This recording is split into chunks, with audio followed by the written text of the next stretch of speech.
अस्सलाम वालेकुम बच्चों। तो आज के लेक्चर के अंदर जो है ना हम जो टाइप्स ऑफ मैट्रिक्स है ना उसके अंदर जो लास्ट टॉपिक्स है ना वो हम डिस्कस करने वाले हैं, जिसका नाम है स्क्यू हार्मिंगटन मैट्रिक्स, जिसे मैं शॉर्ट फॉर्म में SHM लिखता हूँ। ठीक है, तो सबसे पहली पॉइंट नोट करें तो जिस तरह हमने हार्मिंगटन मैट्रिक्स पढ़ा था कि वो मैट्रिक्स होना ज़रूरी है कि टाइप्स में स्क्वायर मैट्रिक्स होना चाहिए। ठीक है, जो इम्पोर्टेंट पॉइंट्स है वो ये चीज़ कहना चाह रही है कि अगर आप एक मैट्रिक्स है उसका कॉन्जुगेट लेते हैं, ठीक है, और देन उसका ट्रांसपोज लेते हैं, ठीक है, ट्रांसपोज लेने के बाद जो है ना मैट्रिक्स आपका -a आ जाए, मतलब सिर्फ माइनस में डिफरेंस आ जाए। ठीक है, तो इसी तरह तो ये सेटिस्फाई स्टेटमेंट करती है तो आप उसको स्क्यू हार्मिंगटन मैट्रिक्स कहते हैं। यानी आप सिंपल वर्ड में देखें तो एग्जांपल अगर हम देखें तो हमारे पास एक एग्जांपल दिया हुआ है।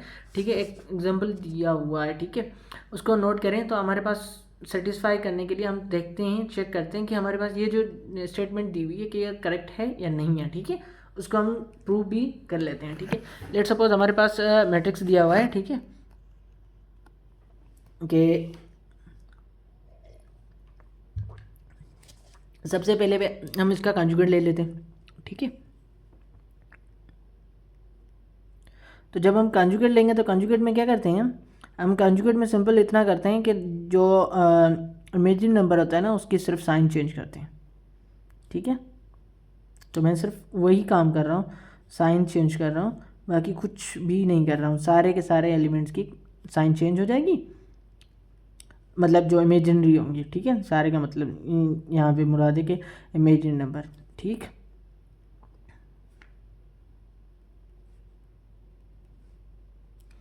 ठीक, हमारे पास इमेजिनरी नंबर सेटिस्फाई कर लिया। ठीक, अच्छा, तो यहाँ पे नोट करें तो हमारे पास सारे चीज़ मिल गई।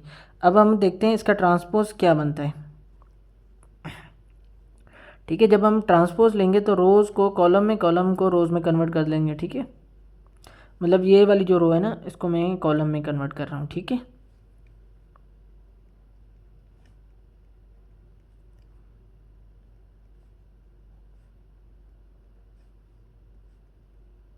मैंने सेकेंड रो को भी कॉलम में कन्वर्ट कर दिया। अब मैं थर्ड रो की बारी है।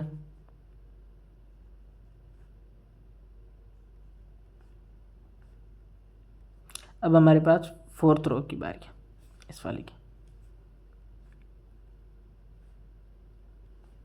ठीक, अब देखें तो हमारे पास सब कुछ आ गया। ठीक है, कॉमनली सिंपल आ गया, हमारे पास ट्रांसपोज आ गया। ठीक, तो यहाँ तक चीज़ क्लियर हो गई। अब हम अगर नोट करें तो कोई चीज़ पूरे मैट्रिक्स के अंदर अगर हम कॉमन चीज़ निकालें तो हमारे पास माइनस कॉमन ले लें तो हमारे पास क्या हो जाएगा, तो ये ज़ीरो तो कोई फ़र्क नहीं पड़ता, बाकी सब पॉजिटिव हो जाएंगे, जो नेगेटिव होंगे वो पॉजिटिव बन जाएंगे और पॉजिटिव नेगेटिव बन जाएंगे, इससे ज़्यादा। ठीक है,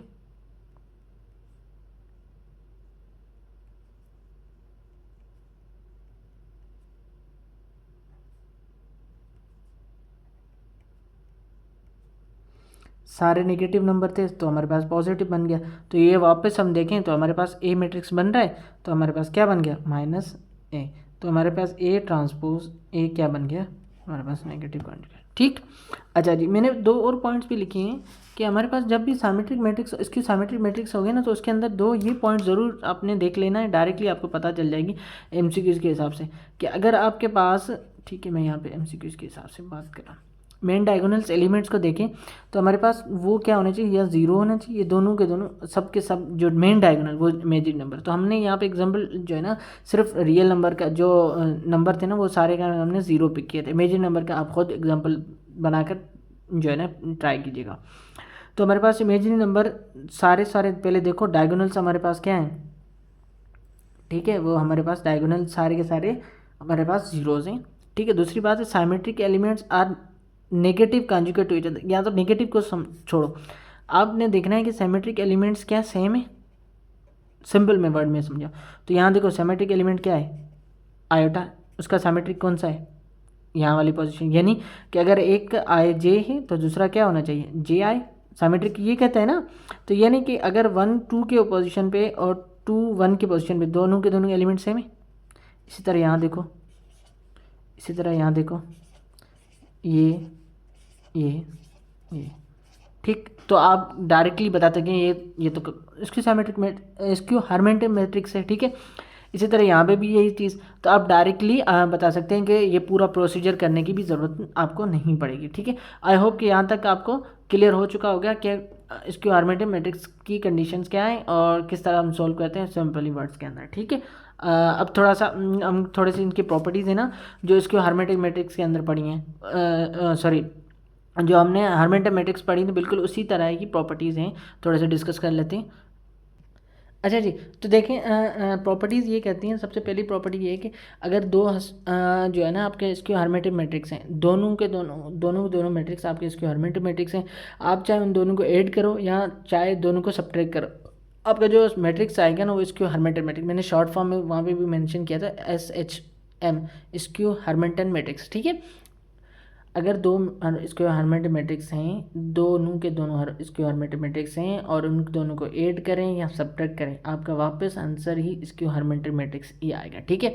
अच्छा जी, जो दूसरी पॉइंट ये कह रही है कि अगर आपके पास एक स्क्वायर मैट्रिक्स है, ठीक है, उसका अगर आप कॉन्जुगेट करते हैं देन ट्रांसपोज करते हैं देन उसी मैट्रिक्स के साथ आप सब्ट्रैक्ट करते हैं तो वापस के वापस आपके स्क्वायर हार्मेटिक मैट्रिक्स ही आएगा, ठीक है।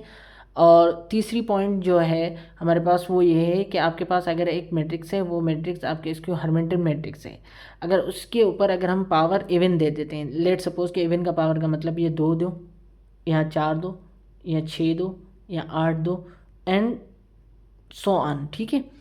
अगर ये देने के बाद आपका जो मैट्रिक्स का पावर देना है वो वापस आपका क्या मिलेगा, हार्मेटिक मैट्रिक्स आएगा, स्क्यू हार्मेटिक मैट्रिक्स नहीं आएगा, ठीक है। ये चीज़ याद रखना, अगर स्क्यू हार्मेटिक मैट्रिक्स के ऊपर अगर पावर आपके इवन आ गया तो आपका वापस हार्मेटिक मैट्रिक्स आ जाएगा। अगर ऑड पावर है, पॉजिटिव ऑड पावर है, तो आपका स्क्यू हार्मेटिक मैट्रिक्स आएगा। आई होप कि यहाँ तक आपको क्लियर हो चुका होगा, स्क्यू हार्मेटिक मैट्रिक्स की कॉन्सेप्ट क्लियर हो गया। बाकी ये प्रॉपर्टीज़ हैं, इसको अगर आप चाहेंगे तो मैं आपको इसको प्रूव भी करवा के दूंगा, नहीं नीड है तो कोई मसला नहीं है, ठीक है, क्योंकि हमारे सिंध टेक्स्ट बुक बोर्ड के अंदर इसका कोई कॉन्सेप्ट हमारे पास दिया हुआ नहीं हुआ है, ठीक है। मैंने जस्ट थोड़ी सी प्रॉपर्टीज़ हैं कई बार MCQs के रिलेटेड, तो वो मैंने डिस्कस किए हैं, ठीक है। आई होप कि आपको ये चीज़ें क्लियर हो चुकी हैं। तो आज के लिए इतना ही काफ़ी, फिर मिलेंगे हम नेक्स्ट लेक्चर के अंदर। अल्लाह हाफिज़।